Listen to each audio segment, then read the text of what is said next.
सुपौल के पूर्व सांसद सह राजद के प्रदेश उपाध्यक्ष विष्णु मोहन कुमार ने मंगलवार को अपने निजी आवास पर प्रेस कॉन्फ्रेंस की है। उन्होंने कहा कि व्यक्तिगत महत्वाकांक्षा की भीड़ चढ़ गया है। राजद जदयू गठबंधन जब कैंसर किसी मानव शरीर को जाकर लेता है तो उसे जीवन बनाकर मृत्युशैया पर पहुंचाकर दम लेता है। ठीक उसी तर्ज पर राजद जदयू गठबंधन को व्यक्तिगत महत्वाकांक्षा की कैंसर की जकड़ लिया है, जो दिनों दिन इस गठबंधन को कमजोर कर गर्त में ले गया है। लोकतंत्र में जनता को जनता का हित महत्वपूर्ण होता है। राजद नेता जनता के सेवक होते हैं, लेकिन गठबंधन में उनके विपरीत कुछ नेताओं ने तो लोकतंत्र को राजतंत्र के समक्ष लाकर खड़ा कर दिया। सीमांचल में स्थित सुपौल, मधेपुरा और सहरसा जिले में तो राज्य सरकार की नहीं, एक पार्टी के साहिब की सत्ता चलती है।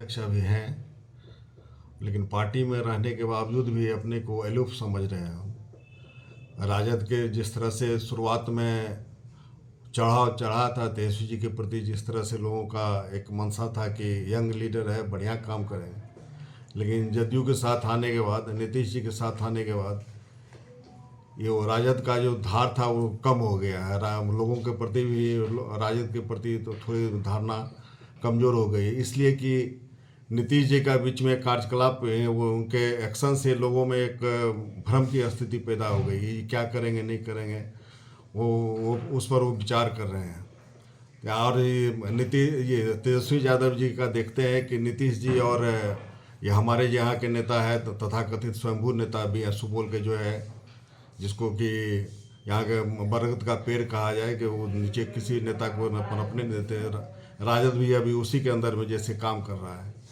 तो आगे भविष्य मैं यहाँ पर नहीं देख रहा हूँ कि किस तरह राजद यहाँ पर पनपेगा, जबकि सीमांचल में राजद का जनाधार बहुत बड़ा जनाधार है। और जो स्थिति बनी हुई है कि चरण वंदना ही नीतीश जी का और विजेंद्र यादव का कर रहे हैं तेजस्वी जी, तो इससे कि हमको नहीं लग रहा है कि सीमांचल में फिर राजद का कोई बढ़िया मतलब यहाँ पर कुछ हो पाएगा।